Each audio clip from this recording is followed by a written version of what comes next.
To all joining us from different parts of the world. My name is Ashley Kitisia, and I'll be your moderator for today's important webinar. Before we begin, we will have a few housekeeping notes. Please remember that this session is being recorded. Interpretation is available in English, French, Spanish, Italian, and Portuguese. Should you have any questions, please utilize the chat function. We will give you some moments for you to access your interpretation settings.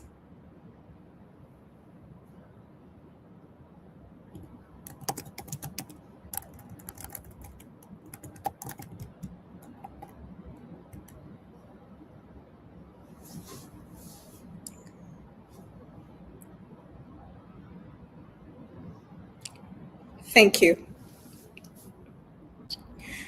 Now, to open our session, I will begin with an introduction as to why this session is important. We all know that the climate crisis is being driven not by abstract emissions, but by something very concrete: coal, oil, and gas. The Fossil Fuel Treaty, formerly known as the Fossil Fuel Non-Proliferation Treaty, is a proposal to finally confront this reality head-on by creating a global roadmap to stop expanding of fossil fuels, phase them out fairly, and to deliver truly a just transition to clean energy for all. Santa Marta, Colombia is the starting point of this roadmap. It gives us the political and moral space to say clearly it is no longer enough to talk about net zero while approving new oil fields, new coal mines, new gas infrastructure. A credible roadmap must include a managed decline of fossil fuel production with the support of workers, communities, and countries that depend on it. The Fossil Fuel Treaty is built on three core pillars. First, non-proliferation phase-out. This means an immediate end to new exploration and expansion of coal, oil, and gas, and a coordinated plan to wind down existing production. Second, equitable elimination or fair phase-out. Not every country stands in the same starting line. Some of us have grown rich from decades of fossil fuel use. Others are, and including many from the global south, still struggle with energy poverty and debt. A fair phase-out means that wealthier, high-capacity, historically emitting countries move first and fastest, while providing finance, technology, and capacity building so that lower-income countries and fossil fuel-dependent economies can transition without having to sacrifice their development. This is where principles like common but differentiated responsibilities become real and not rhetorical. Third, a global just transition. This treaty is not just about turning off lights, it is about turning on a different kind of power. It calls for the rapid scale of renewable energy, energy efficiency, and economic diversification, with concrete plans to protect workers, reskill them, and invest in new industries so that no community is left behind. That means new financing mechanism, stronger institutions, and international cooperation to ensure that countries in Africa, Latin America, and Asia, as well as small island states, can leapfrog into clean and affordable energy systems. Today, the bishops of the Catholic Church in the Global South, together with Europe and Oceania, raise a common moral plea. It is time for a fossil fuel treaty and for a just transition beyond fossil fuels.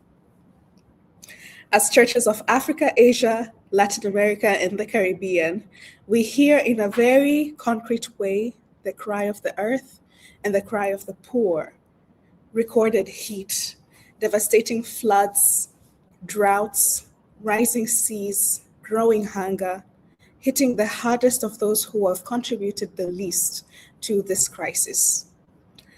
This manifesto towards peace with creation stands in continuity with the path opened at COP30 in Belém, the teachings of Laudato Si, as well as Laudate Deum, and the recent appeals of Pope Leo.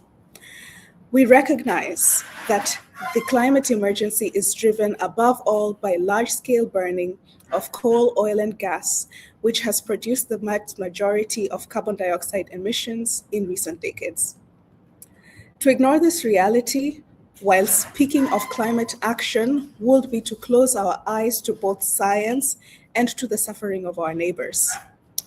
We are so blessed today to hear from the Cardinals representing the different continents. They will share their personal insight into reasons behind the manifesto, its relevance to the Church's mission, and their hopes for its impact within Catholic communities and society.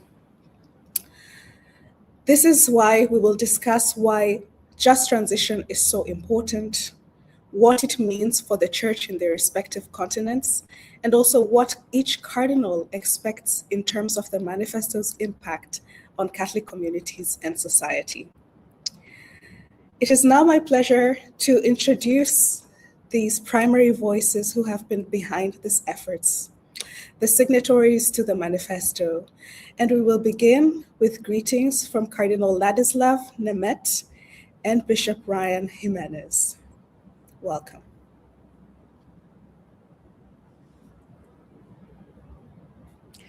Thank you very much. Thank you very much. Good evening to Manila.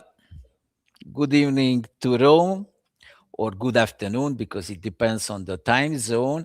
And good morning to South America.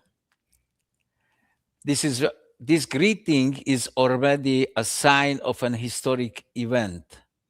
Representatives of the Catholic Church gathered from every continent of our planet, our common hope, come together to share their hopes and expectations for the future of our earth, our common hope.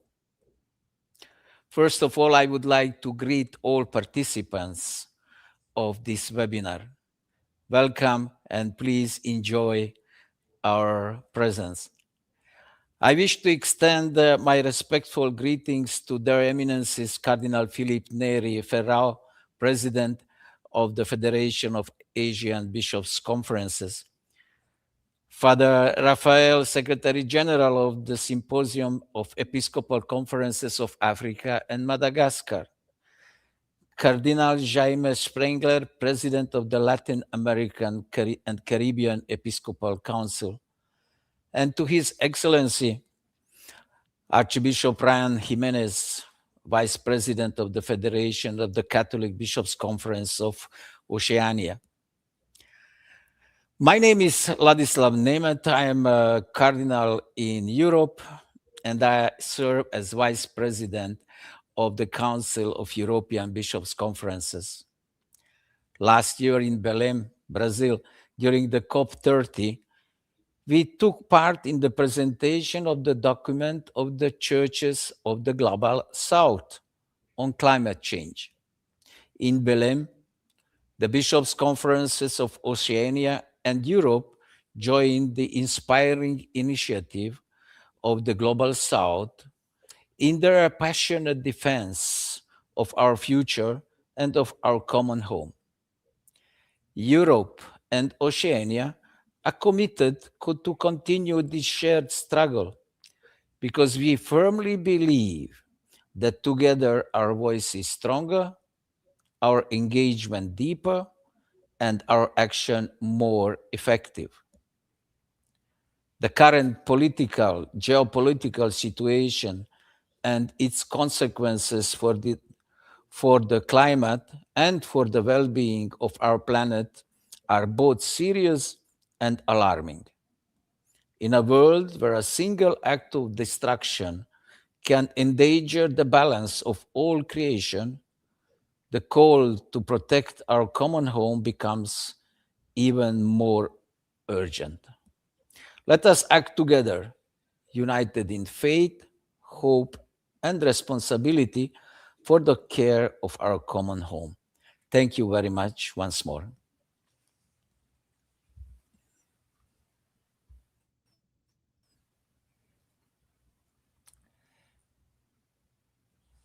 Half a day and good morning to all of you. It's a little past 12 midnight where I am in Guam. I'm Archbishop Ryan Jimenez, representing Oceania.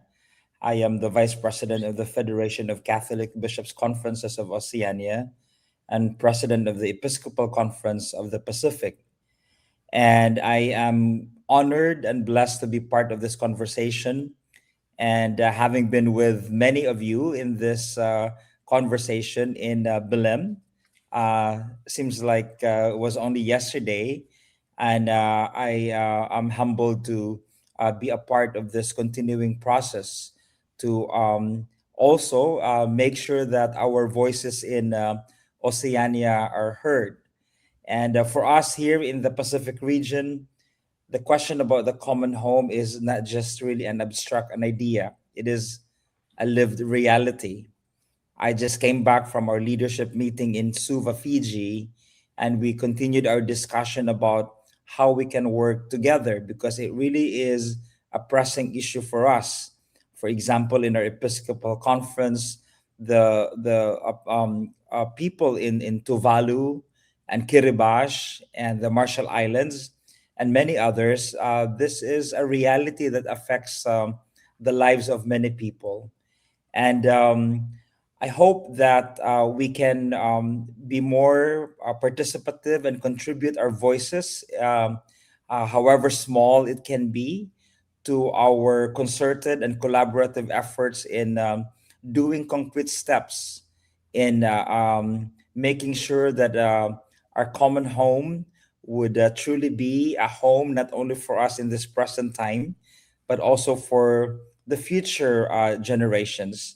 And many initiatives in different dioceses throughout the Pacific are doing something to raise awareness, not only to raise awareness, but do concrete actions on how we can respond and really help and be one with you in different parts of the world for this common objective. And so I thank you, and I hope to continue learning from each one, and being also perhaps someone who can relay your message and the collaborative work to other member bishops and dioceses throughout the Pacific. As we say in our region, si Diyos maasi, which means thank you, and God bless you all.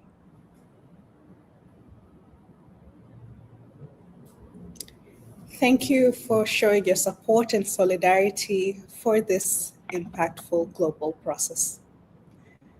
For the next segment, we will invite the Cardinals to briefly explain to us the reasons that led them to write this manifesto on just transition, what the manifesto means for the Church in their respective continents, and what each Cardinal expects in terms of the manifesto's impact on Catholic communities and society. Our first speaker is Cardinal Jamie Spengler, and he is an OFM who was born in 1960 in Brazil.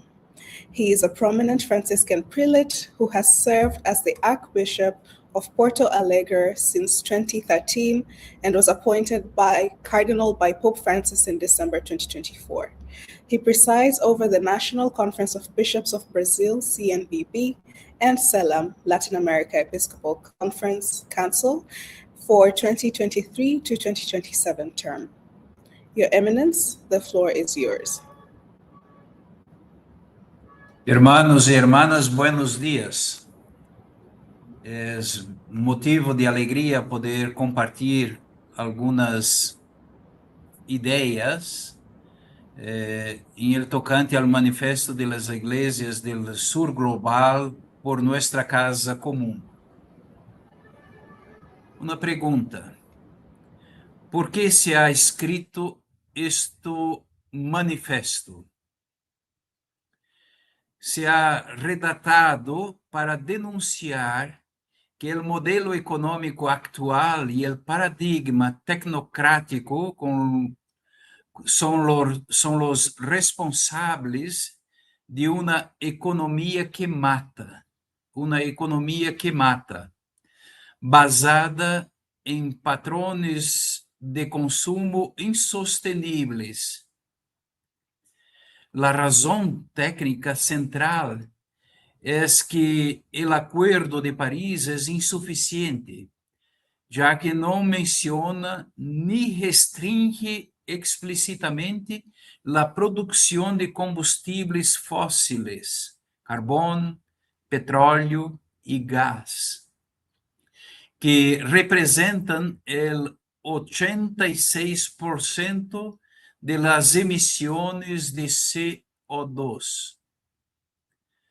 Por ello, las iglesias del sur global proponemos este documento como un complemento necesario para forzar una transición política y moral hacia la paz con la creación y con el medio ambiente. ¿Qué significa para la Iglesia en el continente latinoamericano? Para la Iglesia de nuestra región, este manifesto significa 4 cosas. Primeiro, voz profética. Segundo, conversão ecológica e cultural. Terceiro, incidência política. Quarto, opção preferencial por los vulneráveis. Voz profética coletiva representa a consolidação de uma aliança entre as igrejas de América Latina, África e Ásia para actuar como um bloque unificado ante os centros de poder e decisão. Conversão ecológica e cultural implica um compromisso com a sobriedade feliz e el buen vivir, reconociendo que la energía debe ser un derecho y no una mercancía. Incidencia política es un instrumento para que organismos como el CELAM y otras organizaciones basadas en la fe puedan denunciar el colonialismo verde y el extractivismo que castiga a los territorios. Opción preferencial por los vulnerables. Reafirma el deber de proteger a los guardianes de la vida, indígenas, afrodescendientes y campesinos, reconociendo su soberanía y sus conocimientos ancestrales. ¿Qué se espera lograr con este manifesto? El manifesto establece expectativas concretas para transformar la realidad global. En 4 puntitos. Primeiro, Tratado de não proliferación. Que los gobiernos adopten un tratado de no proliferación de combustibles fósiles para detener nuevas exploraciones y gestionar una eliminación gradual y equitativa de la producción existente. Segundo, justicia financiera. Que la deuda externa del sur global sea condonada o convertida en inversiones directas para la transición energética justa. Tercero, desinversión eclesial. Que la propia iglesia revise sus prácticas y se comprometa a la desinversión total en empresas de hidrocarburos. Cuarto, políticas vinculantes. que el fin de los combustibles fósiles se entreguen en las contribuciones determinadas a nivel nacional de cada país ante la COP. Es esto que deseaba compartir. Muchas gracias y deseo a todos un buen trabajo. Gracias, muchas gracias.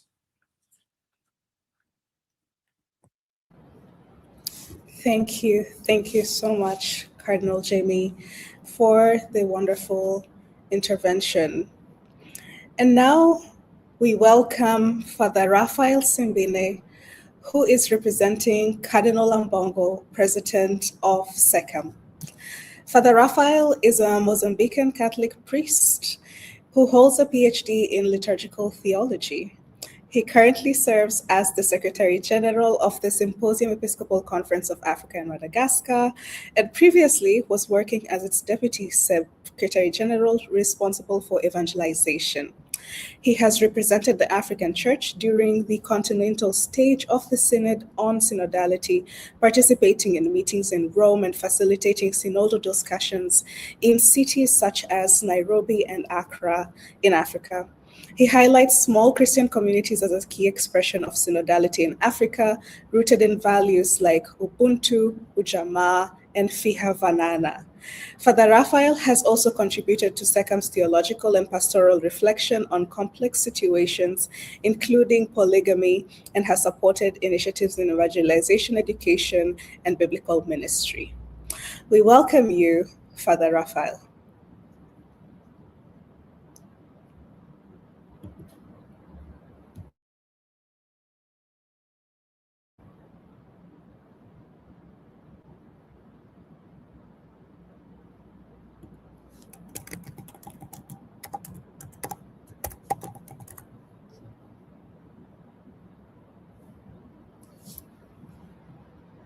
Father Raphael, we ask you to please unmute.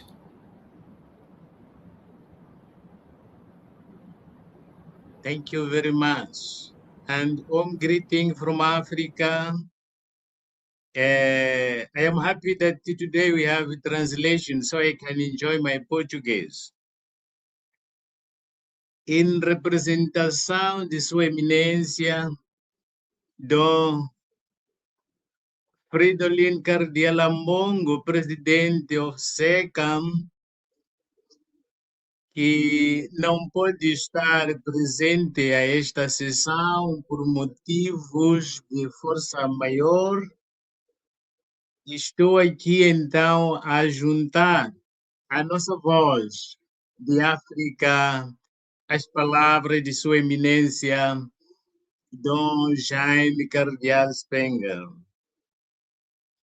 Decidimos mobilizar a Igreja em África em torno do tema uma transição junta para além dos combustíveis fósseis, antecipando a Conferência de Santa Marta, na Colômbia, para dar continuidade ao compromisso da nossa Igreja com a salvaguarda da nossa casa comum. Foi, de fato, no COP21, em Paris, em 2015, que os Estados se comprometeram a iniciar um processo de transição para a eliminação gradual dos combustíveis fósseis. Mas a tendência está a ir no sentido oposto. Atualmente, estão a ser desenvolvidos megaprojetos de petróleo e gás no continente, que já estão a causar impactos negativos no ambiente e na população. Em Uganda e Tanzânia, está em desenvolvimento um projeto COP, East African Crude Oil Pipeline Project, que extrai petróleo do lago Albert e o transporta através de oleoduto de 1.739 quilômetros de comprimento até ao Oceano em Tanzânia. Este projeto está já a ter um impacto negativo nas comunidades e no ambiente, representando um retrocesso em relação à ambição global de eliminar gradualmente os combustíveis fósseis. O mesmo acontece na República Democrática do Congo, onde o governo reabriu 52 blocos petrolíferos para a exploração no coração da floresta da Bacia do Congo, na região central, colocando em risco as populações e a rica biodiversidade deste segundo pulmão do planeta. Este continua a ser o caso da exploração do gás, levando a cabo pela Total Energias em Cabo Delgado, em Moçambique, meu país. Como se pode observar, em todo o mundo a tendência atual entre as grandes empresas petrolíferas e alguns estados aponta no sentido oposto aos 3 pilares do Tratado sobre a não proliferação de combustíveis fósseis, a saber, a interromper toda e qualquer exploração adicional, eliminar gradualmente a produção e garantir uma transição global justa para a energia limpa. Através deste manifesto das igrejas no sul global para a nossa casa comum, intitulado Rumo à Paz com a Criação, é um apelo urgente para uma transição justa para além dos combustíveis fósseis. A Igreja em África deseja expressar o seu compromisso juntamente com as igrejas dos outros continentes, com uma transição junta para além dos combustíveis fósseis. Continuamos a mobilizar os nossos seguidores e a dialogar com os líderes políticos para que a África contribua para este projeto de ecologia integral a longo prazo. E os nossos esforços para o desenvolvimento do continente e a luta contra a pobreza não sejam utilizados como protesto para sacrificar os nossos esforços coletivos na defesa da nossa casa comum. Muito obrigado e boa continuação. Thank you very much. Thank you, Father Raphael.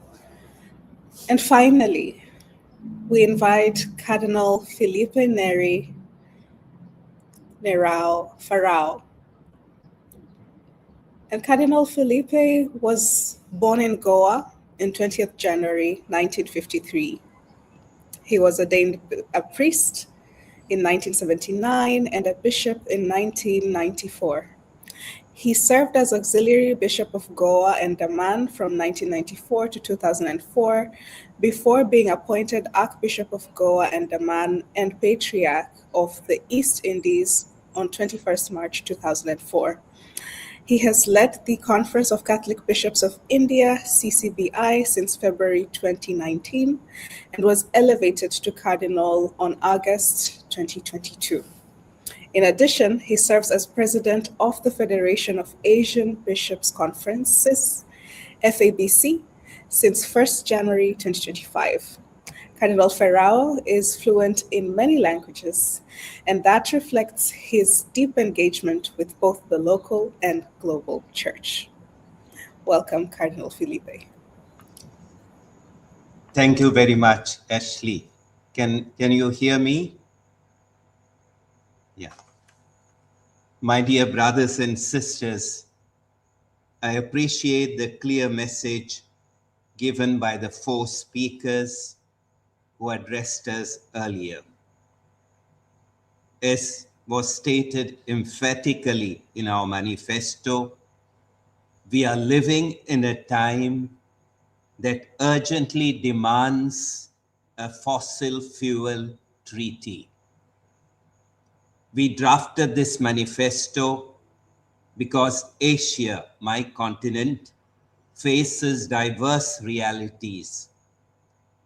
Large industrial centers dependent on coal coexist with coastal and rural communities already battered by floods and rising sea levels.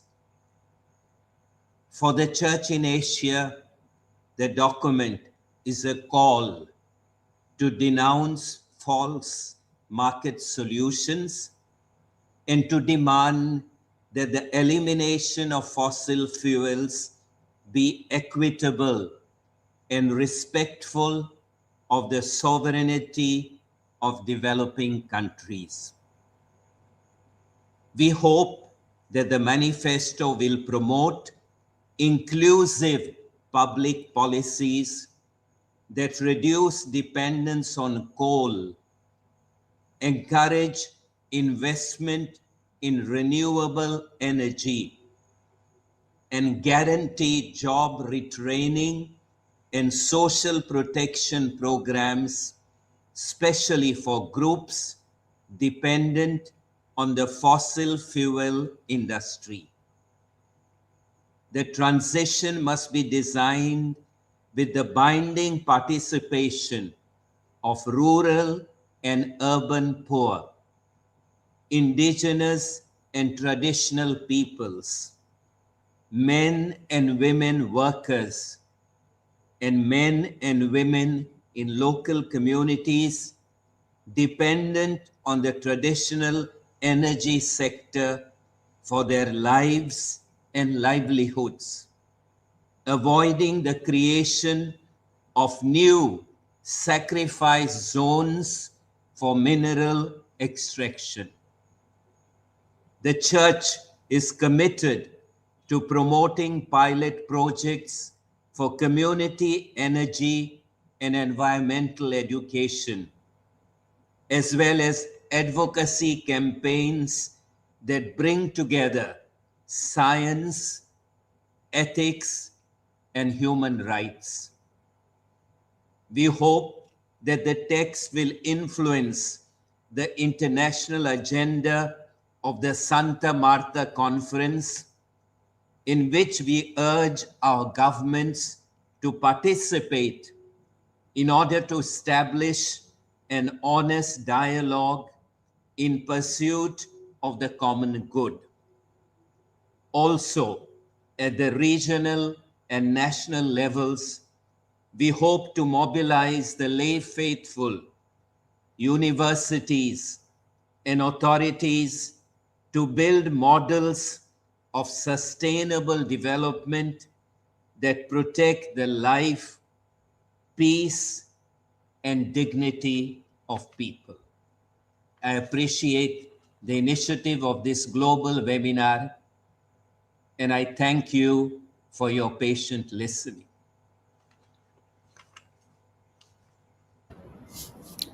Thank you. We really appreciate our three cardinals for those powerful words and spiritual guidance. Cardinal Jamie condemns the current economic and technocratic system for driving unsustainable consumption and argues that the Paris Agreement is inadequate because it does not directly limit fossil fuel production responsible for most carbon emissions. Father Raphael calls on the Church of Africa to mobilize around a just transition beyond fossil fuels, warning that expanding oil and gas, especially in mega projects such as the East Africa crude oil pipeline, as well as gas in Mozambique, are harming communities' biodiversity and climate goals. He urges political leaders and faith communities to support a global shift towards clean energy and ensure that development and poverty reduction in Africa does not become excuses to sacrifice environmental protection. Finally, Cardinal Felipe highlights that Asia's contrasting realities. There is the coal-dependent industrial sector alongside the vulnerable coastal and rural communities already affected by climate impacts, and calls for an urgent fossil fuel treaty. Each of the cardinals has spoken the same truth, that a just transition is not merely technical or economic, but it is deeply moral and spiritual. It requires conversion of systems, of hearts, and of hope. And with that inspiration, we now move to our next segment, the expert panel discussion. I'm pleased to introduce our panel of experts who will share their insights, and the panelists hail from Asia, Africa, and Latin America. First panelist is Dr. Jean Dikuna, who currently advises the Catholic Bishops' Conference of India, Office for Environment and Climate Change, and the Federation of Asian Bishops' Conference on COP30. She holds a doctorate in sociology and has 3 decades of senior leadership, academic and technical practitioner on gender equality and women's rights in civil society, and has recently retired from UN Women. She is based in Mumbai, and her continuing work of international recognized portfolio includes research, writing, policy advice to governments, national and international women's organization on gender and climate, migration and displacement, as well as the UN. She received the National Eve's Weekly Women Journalist Award for astounding writing on women's issues in 1986, and UNIFEM's Asia Arab States Women's Migration Program received the AG Fund Award for pioneering development projects in 2003 during her tenure of advising and managing it. Our next panelist is Father Rigobert Manani. He is the head of research, peace, human rights, democracy, and good governance at the Centre d'études pour l'action sociale in DRC. He teaches at the Loyola University of Congo, and he has served as director of the Jesuit Social Centers Network in Africa. He is the team leader of the Ecclesial Network of the Congo Basin, REBAC, and a fellow at the Woodrow Wilson Center, and has collaborated with Saint Egidio in peace talks in DRC since the Inter-Congolese Conflict Dialogue in 2002. He is very, very well equipped to take us through this part, and particularly in terms of the nexus of peace building and climate. Our final speaker is Father Eduardo Augusta, and he is an Argentine Carmelite friar and a priest in the Diocese of Castellón, Spain. He is the director of the Department of Integral Ecology at the Spanish Catholic Bishops' Conference, and a climate scientist and an expert on climate variability and climate change. And so our panelists are ready. And to begin our dialogue, we will explore 3 overarching questions. The first question is, why is the Santa Marta Conference so important for the vision of integral ecology in your territories? I invite Dr. Jean Dikuna to begin. Welcome. Thank you so much, Ashley. Well, the Santa Marta Conference is the first international conference that really pushes for fossil fuel phase out in a just manner. And it's not just a diplomatic summit. It is a very strategic, socio-economic, political, cultural, legal, technical strategy meeting, which really brings the principles of integral ecology down from theology, from the realm of philosophy, down to practical action in Asia. I'm not going to go into the principles of integral ecology, all of us know that. But let's look at the scenario in Asia. The fossil fuel industry is the economic lifeline of Asia, accounting for about 75% of total global coal consumption as of 2026. And this increases global warming. It leads to hazardous events like heat waves and like floods that lead to extreme ecological destruction, including of tribal lands, indigenous territories, forests, a loss of human life, economic assets, infrastructure, and so on. It places a tremendous amount of stress on our economies because of direct cash subsidies, fossil fuel subsidies, which amount to about 150 to 200 billion US dollars as of 2026, and the toll that it takes on human life because of toxic pollution.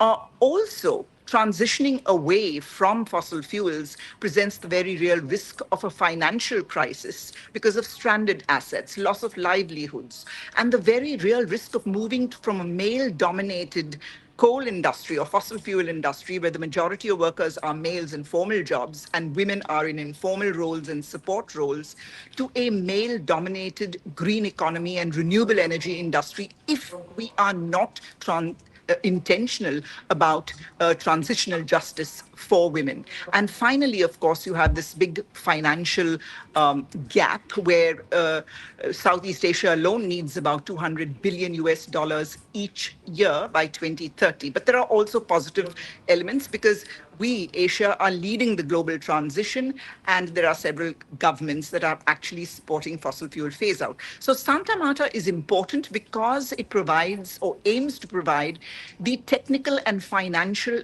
blueprint for transitioning away justly from fossil fuel phase out. In other words, how do we move away without crashing our economies or without crashing our national grids is part of, some examples of the blueprint that it would provide. Secondly, it fosters international cooperation through financial assistance to Asia and other countries. And here for training, for reskilling. And here am I pains to say that the potential of renewable energy and women must be leveraged to ensure that women and men do have their skills, their jobs enhanced, their education enhanced, health and security for women, well-being of women, leisure for women, and renewable energy must be leveraged to see that it diminishes their energy poverty and their drudgery. And finally, the Santa Marta Conference is also going to be fine-tuning financial mechanisms, such as transition credits, or, for instance, blended finance, that will help countries in Asia move away from fossil fuel to clean, renewable energy. Thank you. Thanks, Dr. Jean. And now we will move to the African perspective. Father Rigobe, take it over. Yeah, if I have to respond to why Santa Marta Conference is important for the vision for integral ecology in Africa, I will start saying that it's good to know that phasing out from fossil fuel in Africa it's not a popular mood. The way Father Raphael have said, we have mega projects that are going on, and many governments are truly resisting to this movement or to this way of addressing the question of climate change.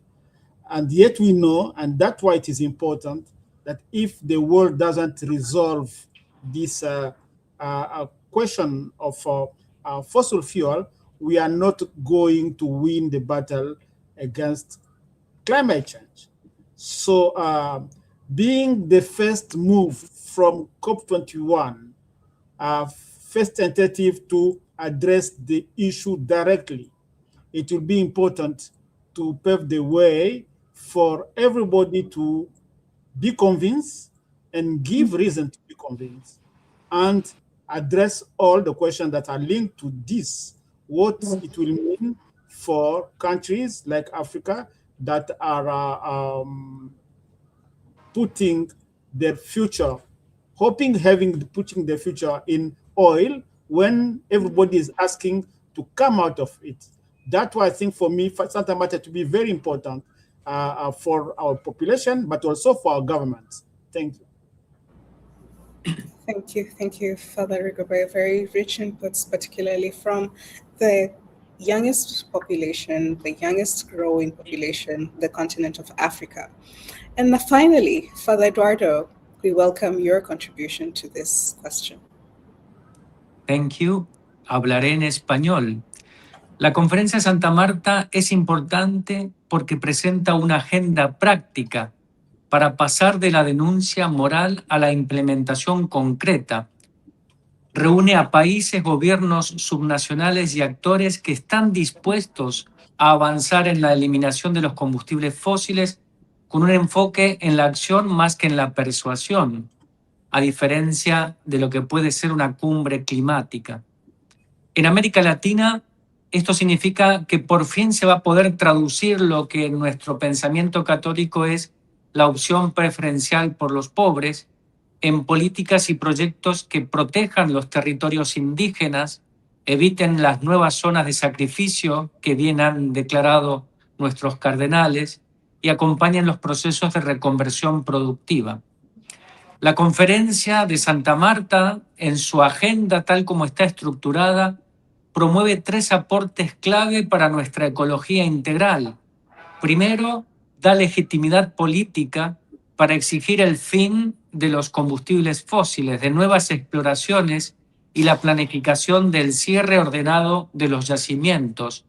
Se trata de un nuevo multilateralismo capaz de romper con la parsimonia, la lentitud de las actuales cumbres climáticas, las COPs, tal como nos pedía el Papa Francisco en Laudate Deum, de manera de poder avanzar en este tema.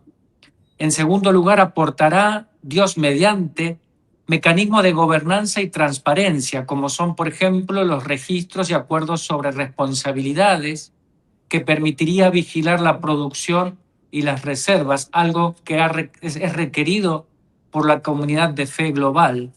Y en tercer lugar, permitirá la cooperación técnica y financiera para que la transición no sea una carga para los países y las poblaciones más vulnerables de la transición, ya sea por el cambio en la matriz de petróleo, como también a las nuevas energías limpias. Está previsto que Santa Marta, por otro lado, priorice la implementación por sobre el diagnóstico. Es la hora de actuar. Buscará impulsar soluciones que apoyen esta fase de abandono de los fósiles y la seguridad energética justa, es decir, que todos puedan también disfrutar de la nueva energía disponible, lo cual conecta ciertamente con la enseñanza social de la Iglesia sobre el respeto de la dignidad de la vida humana, el cuidado de la creación y la solidaridad intergeneracional.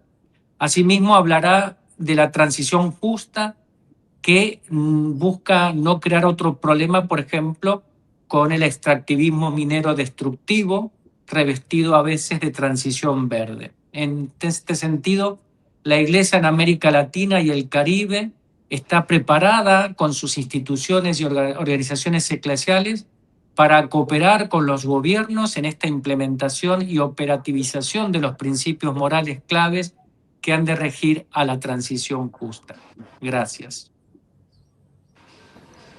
Thank you. And I appreciate all the 3 panelists. And now we can move to the second question, diving deeper into why is this manifesto particularly important for your region. We'll begin this round with Father Rigobert Minani, followed by Father Eduardo Agosta, and then Dr. Jean Dicuna to finalize. Thank you. As Father Raphael had said, who's representing SECAM on behalf of the Cardinal, it is clear that the trend on the continent is not to come out of the fossil fuel. The trend is to increase the exploitation for oil, gas, and coal. This trend is not only inside the government, it is also inside the churches. when you talk to countries where they have big projects, there is big debate, especially because this question of new exploitation are presented as they will resolve one of the main challenges for the church on the continent. It is poverty. So people are asking, why do you think that we have to follow those who have developed their countries using oil, coal, and gas when we are still poor and we need it? So I think St. Marta will help truly to give clarity on this kind of debate that is going on. It will give orientation for the churches and communities to know how do we address the issue. And especially we hope that it will touch one of the challenges that we're having. How do we resolve the problem of poverty on the continent when we are phasing out from oil, gas, and coal? And this, for me, it will be important. It will mean that all the commitment of the church, of the world from COP21 to accompany this kind of courageous measure will be addressed and give orientation for all continents. Thank you. Okay, Awesome. thank you. It's my turn. I will speak Spanish. ¿Por qué es importante este manifiesto que nos regalan los obispos de las iglesias en el sur global, nuestros cardenales?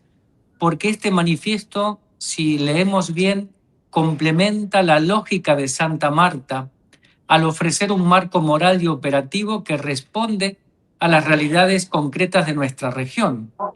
La dependencia económica del extractivismo, tanto de hidrocarburos como de minería, la vulneración de los derechos territoriales y la violencia contra los defensores ambientales. Por otro lado, el manifiesto expresamente exige un tratado de combustibles fósiles y pone los principios de eliminación gradual y equitativa. Así, el centro está en la responsabilidad histórica y la necesidad de financiamiento y transferencia tecnológica hacia el sur global. Esto convierte la retórica en demandas políticas precisas.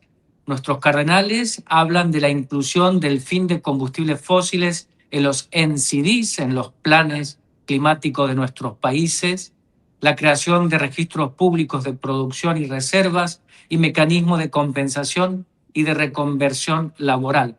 Para nuestra iglesia en Latinoamérica y en otras partes del mundo, el manifiesto es una herramienta de incidencia y de acompañamiento.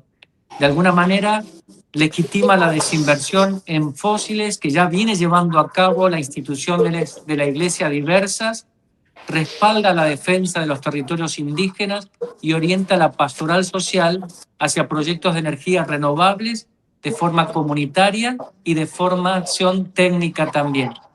En la práctica, este documento de la Iglesia en el sur global alienta a que parroquias, diócesis y también las conferencias episcopales en los distintos países puedan presentar, ¿por qué no?, propuestas concretas a gobiernos o a donantes en distintos niveles de gobernanza territorial y articulen alianzas con otros movimientos sociales, ambientalistas de nuestras sociedades, como puede ser Greenpeace, como puede ser otras instituciones que trabajan en estos temas, para garantizar que la transición sea justa, participativa y culturalmente sensible. Por lo tanto, realmente es un regalo que nos hacen los cardenales, que nos ayudan muy bien para entrar en el corazón de la incidencia política y el cambio que necesitamos. So as I said earlier, Asia is a coal powerhouse. It is one of the most disaster-prone regions in the world. It houses some of the most vulnerable climate-affected populations. But on the other hand, it also leads the global transition on renewable energy and has contributed between 71 to 73% of the new renewable added capacity worldwide. It has inspiring grassroots movements that are saying no to fossil fuel and are supporting the fossil fuel phase-out treaty. And there are governments in the Asia and Pacific countries that are supporting the fossil fuel phase-out treaty. This manifesto is absolutely pivotal to Asia for several reasons. Number one, it is very well aligned with the socio-economic, political, legal, financial, technical measures that the Santa Marta Conference wishes to identify and implement for a just transition away from fossil fuel to finish Belem's unfinished business. And these measures are very critical for Asia to address its challenges. Secondly, Asia is a co-crafter. It co-owns this manifesto. And the Asian experience is very strongly embedded in it. Also, the manifesto is a continuation of that joint stance that Asia has taken with the Universal Church and with the churches of the Global South to push an ambitious climate agenda at COP30, including for fossil fuel phase out. Fourthly, the manifesto highlights the fact that vulnerable people must be protected. It integrates faith and ecology, focused on ecological stewardship. And this resonates very well with diverse Asian cultures, where spirituality is very closely linked to earth, to nature. Now, even though the manifesto originated within the Christian tradition, its messages are very well aligned with the interconnectedness between the creator, creation, all human and living beings, which is present in all religions, faiths, beliefs, many belief systems in Asia. And so we can present one unified Asian voice against ecological destruction and planetary crisis. Fifthly, it highlights the integral ecology principles, and I'll mention a few of them, that this is one big complex environmental and social crisis. It needs fundamental systemic change. We really need ecological conversion. We are against financialization of nature, against technocracy, green capitalism, predatory mining, all determined by a market logic of development. And we must ensure climate justice between the North and the South, with the North paying its ecological debt, between the rich and the poor, protecting the rights of local and urban poor populations, rural poor populations, local and indigenous populations, migrants, workers, women, youth, children in these categories, and successive generations. And lastly, this manifesto has really been endorsed at the highest levels of church leadership. The church has a large Catholic constituency that is saying no to fossil fuels. We want a fossil fuel phase out and a just transition away from fossil fuels. And this manifesto can really be leveraged to build on this sentiment and to galvanize or build on the momentum of these movements, so to speak, and help to facilitate expanding the coalition, the base of these movements sectorally, but also geographically, to make links between the subnational, the national, the regional, the global, and to move across all faiths and all belief systems in order to phase out fossil fuels and move towards clean, renewable energy in Asia. Thank you. Thank you. Thank you once again to our very esteemed panelists. And we will now dive into one final practical action. How can faith communities use this manifesto to advocate for our common home in their regions? We will start with Father Eduardo, followed by Father Rigobe, and concluding with Dr. Jean. Thank you so much, Ashley, for this wonderful question. Gracias por esta maravillosa pregunta. Mirad, las comunidades de fe pueden convertir el manifiesto en acción mediante 3 líneas estratégicas. Una, la incidencia pública. Segundo, el acompañamiento comunitario. Y en tercer lugar, la transformación institucional adintra de nuestras iglesias. En primer lugar, incidencia pública. Podemos usar el texto como base para inspirar nuestras propias demandas en forma clara. Esto es, pedir a los propios gobiernos nacionales o subnacionales que incluyan el fin de los combustibles fósiles en los planes climáticos nacionales de cada país. Pedirles también que vayan, dialoguen y busquen apoyo en esta primera conferencia sobre la eliminación de los combustibles fósiles y la transición justa en Santa Marta, que exijan también a las empresas petroleras registros y transparencia en la producción y en las reservas que tienen. En este sentido, la Conferencia de Santa Marta ofrece un espacio privilegiado para articular demandas con otros países y actores comprometidos. Por lo tanto, podemos pedir a partir de este manifiesto a todos nuestros países, gobiernos, a que se sienten a dialogar en estos temas, en esta conferencia. En segundo lugar, el acompañamiento comunitario a partir del texto del manifiesto que inspira profundamente porque está enraizado en la ecología integral. Podemos y condensa la enseñanza social de la Iglesia en esta materia de la transición justa. Cada comunidad puede facilitar procesos en donde la gente participe a través de distintas formas de buscar alianzas u organizaciones de transición energética junto con otras organizaciones ambientales de la sociedad civil y promover desde estos lugares acceso a la formación, recibir apoyos para lograr procesos de proyectos de energía comunitaria, social, reconversión productiva. La Iglesia en general puede actuar en todos los niveles de organización parroquial, diocesana, a nivel nacional, como una mediadora en esta transición justa. Y el manifiesto también nos invita a tomar esa iniciativa personal como comunidades de fe. Y en tercer lugar, la transformación institucional. Nuestras comunidades de fe, empezando por las diócesis, pero también aquí incluimos universidades católicas, instituciones u organizaciones eclesiales, etcétera, llamados a implementar la desinversión en hidrocarburos y en minería, a reducir la propia huella energética de nuestras instituciones y congregaciones, a lanzar proyectos piloto, como se comentaba también más antes en esta charla, para que repliquen que es posible y hay viabilidad técnica para la transición justa, sostenible y responsable para con el bien común. Todas las acciones que podamos hacer, se trata de fortalecer la credibilidad moral del mensaje que nosotros queremos transmitir y crear también ejemplos prácticos para las autoridades y para las personas que tienen que ayudarnos a financiar estos procesos.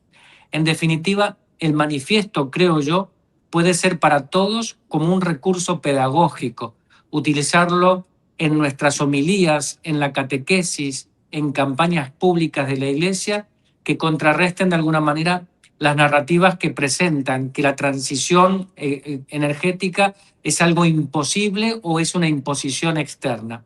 Si se combina con la agenda de Santa Marta y con todo lo que venga en los próximos meses de camino a la COP30, es posible que las comunidades de fe también puedan transformar la esperanza propia que moviliza nuestra fe en políticas y proyectos concretos que protejan la vida y la casa común. Así que creo yo que podemos dar mucho provecho de este manifiesto a nivel eclesial. Y agradecido a los cardenales y a las iglesias del sur global por esta gran iniciativa.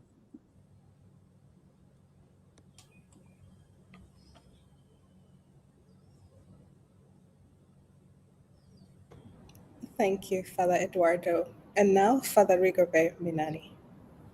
Thank you, Ashley.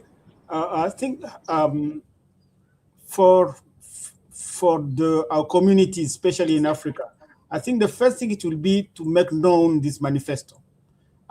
It is great. It has clear orientation for communities, and I think it will be right to share and to spread this message to our communities.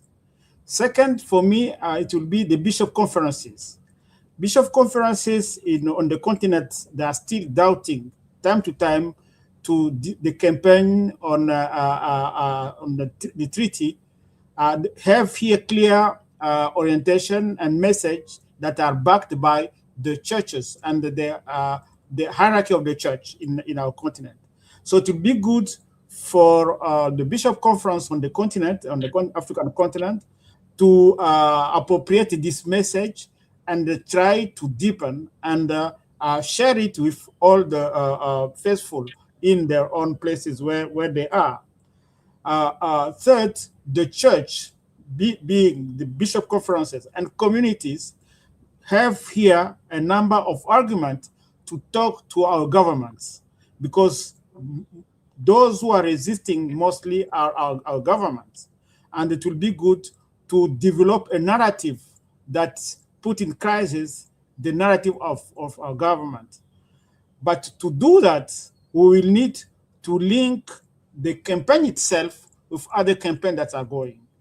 And one of these, it is on the question of the campaign on the debt. We have to see how the campaign we are doing today on the fossil fuel will reinforce the campaign to convert the South debt on the investment in transition. We have to see also how we'll work on all the promises from the COP21 of transfer of technology, that what we'll gain on in transition can be put in transferring technology finance to our countries. Because what the narrative from the government, it is that we are going in wrong direction. We have to fight poverty. That is the priority for them. And the oil or gas and coal will bring wealth.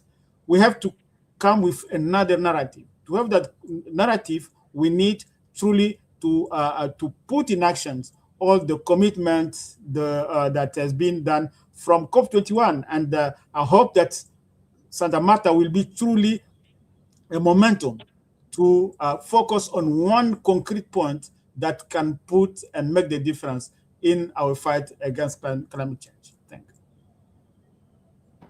Powerful reflections there from Father Rigobert and also from Father Eduardo. Over to you, Dr. Jean, to wrap up this panel for us. Thanks, Ashley.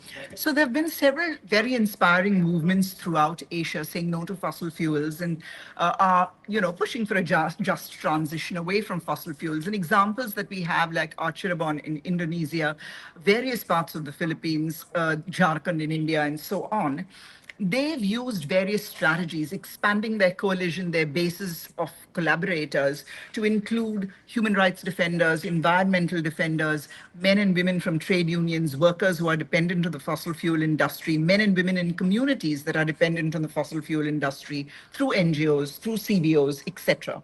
And the strategies that they've used are legal strategies, bringing pressure to bear, on their governments, international pressure, or for instance, suing local governments for violating zoning laws, or taking their grievances to international funders, particularly the Japanese, to show how companies are violating their laws, environmental laws. Or, for instance, sit-ins, demonstrations using media advocacy. And in Jharkhand, in Indonesia, there were public hearings which actually forced governments closing coal mines to provide social protection to workers. Now, there have been several gains that have been made. One is retiring coal mines. One is pushing to stop bridging fuels like ammonia firing, for instance, and moving from coal to solar plus storage in the new developments. Also, there have been a lot of solarization of malls, of schools, of hospitals, which have also reduced costs. Now, we need to build on these good practices and leverage the manifesto for our various faith-based groups, because these movements have been inspired by faith-based groups and other belief systems, including secular human rights norms. So we need to actually socialize, disseminate, raise awareness on the manifesto. We need to link our mobilization and our campaigns at all levels. We need to really consult with communities that are affected, men and women, and involve them in transition planning and ensure that their priorities are codified into national just transition mechanisms. We need to undertake mapping of green skills and retrain men and women workers, ensure that they are hired in the renewable energy sector and the green economy. Against what we call a first hire clause. We should also propose early retirement for older workers who cannot be trained and compensation packages for them to prevent career poverty. And we need to invest in those areas, in those communities that have been fossil fuel dependent. We need to have, green economy investment, renewable energy sector investment in those sites. We need to track for health, respiratory health among women, children, and men, and provide health maintenance and assistance. Women, we need to formalize women's roles and see them as affected workers and provide compensation packages to them. Secondly, we need to see that they are enrolled in STEM programs and in green skilling programs, solar energy training, providing and doing this through the provision of special temporary measures, on-site creche facilities, cheap, affordable, safe transport to their work centers or training centers, and promote women's leadership at all levels of the green economy. We also need to provide low-interest loans to women and reform land titling for them so that they can own, they can manage, they can maintain solar mini grids as well as energy service centers. We need to launch green cooperatives for women, giving them access to solar-powered agricultural equipment or agro-processing equipment, so that we actually shift them or ensure a transition away from hazardous coal livelihoods to clean livelihoods and a secure, a sustainable food economy. And lastly, children. So we need to solarize schools to see that, because this provides light, but it also reduces heat, particularly when there's heat stress in Asia, and this improves learning outcomes if you have a cool environment. Provide scholarships to children and youth for studies, sustainability studies, marine biology studies, renewable energy studies. And lastly, we need to mainstream green skills or the green economy skilling into school curricula, into vocational training programs for youth, so that our children, our youth, are ready for the, for the future. Thank you. Amazing end to this beautiful panel, one that has been quite informative and one that also features voices from diverse parts of the world, all echoing the same message. I'd like to really appreciate our panelists for their heartfelt insights and the strong sense of hope that you have shared. From this dialogue, it is clear that this manifesto calls for collective faith, cross-regional solidarity, as well as courage to act. The manifesto is available on the CELAM website, and we will share details after the final reflection. Now, to deepen our reflection, I invite Dr. Lorna Gold, Executive Director at Laudato Si Movement, to guide us through the theological document connected to today's discussion.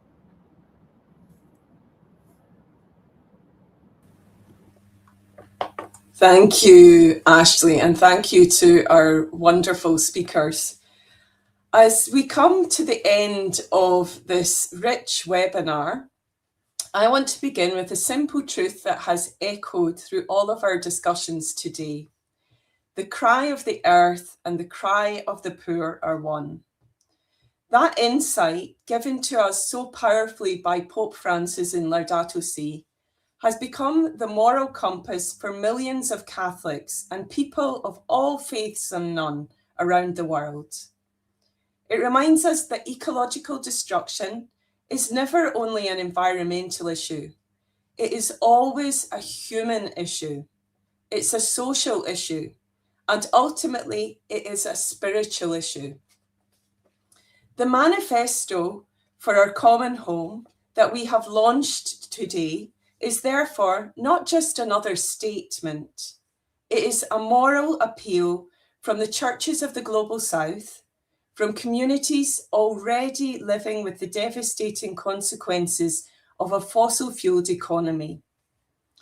Communities facing drought and displacement. Communities living beside oil and mineral extraction and polluted rivers. Communities who contributed the least to this crisis, but who are paying the highest price. Their voices call us to conscience. In recent months, many Catholic organisations have come together around this call. Development agencies, religious congregations, grassroots movements, theological institutes, and pastoral networks are forming an alliance around a shared conviction that faith demands courage at this moment in history. Together, we have been working on a theological reflection on ending fossil fuels, a reflection grounded deeply in Catholic social teaching that echoes the themes of the manifesto we're launching today. That reflection reminds us that the transition away from fossil fuels is not simply technical or an economic challenge. It's a question of justice.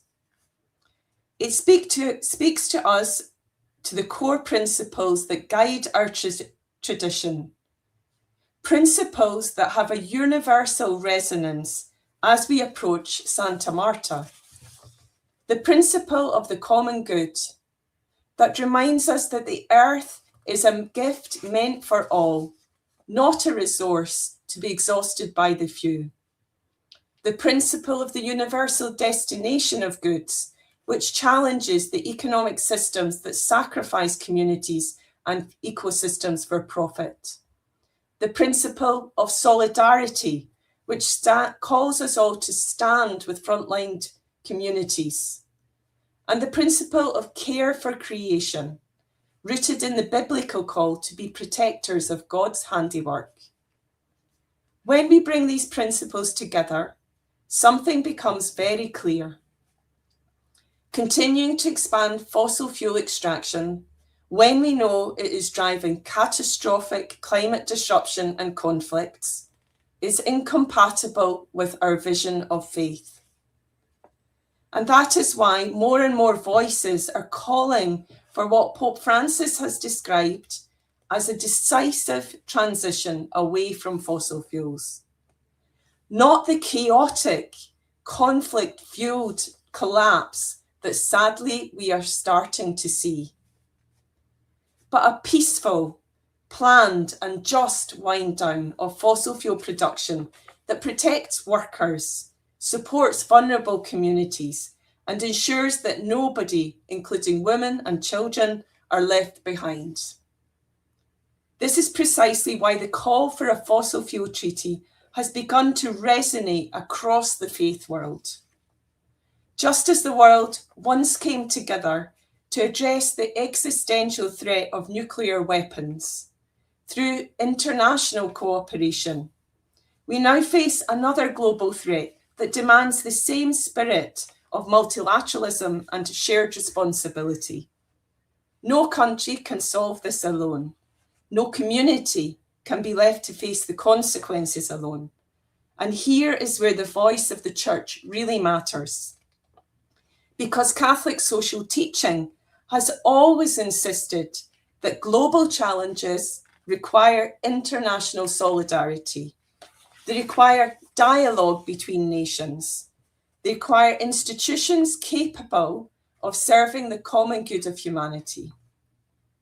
In a world increasingly divided by conflict and narrow national interests, the Church can help remind humanity that we are one family and one common home. And that is why Santa Marta is so important. Santa Marta represents a moment where the Church can speak with moral clarity, and where bishops, theologians, movements, and organisations can come together to discern how our faith calls us to respond to the fossil fuel crisis.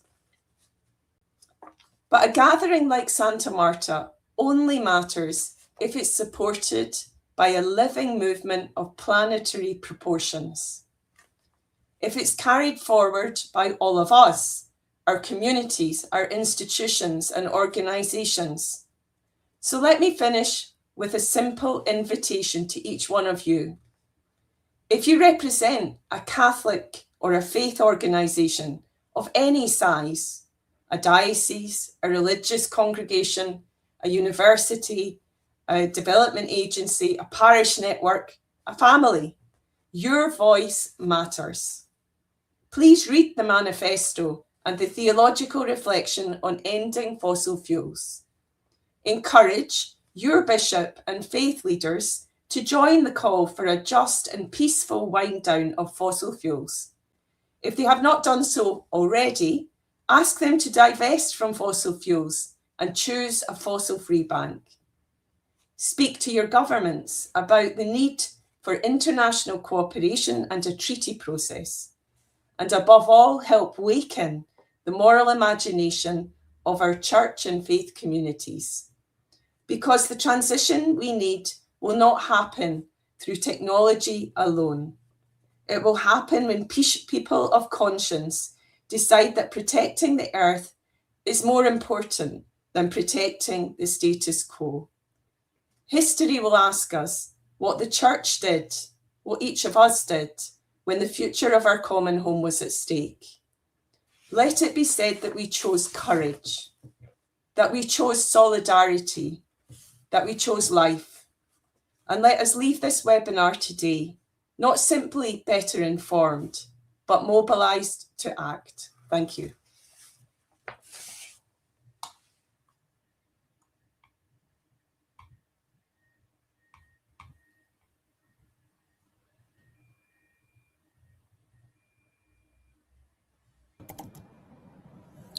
Thank you. Thank you, Lorna, for sharing this theological reflection with us. And a link to the text is available on the Laudato Si movement website for all who wish to read and share it. I encourage you all. And the link to the manifesto is available on the Selam website.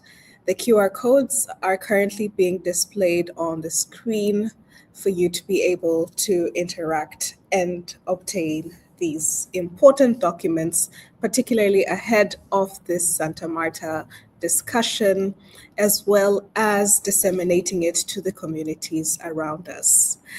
On behalf of all the organizers and participants, thank you for your presence and thank you for your participation. May we all continue to work together for climate justice and peace.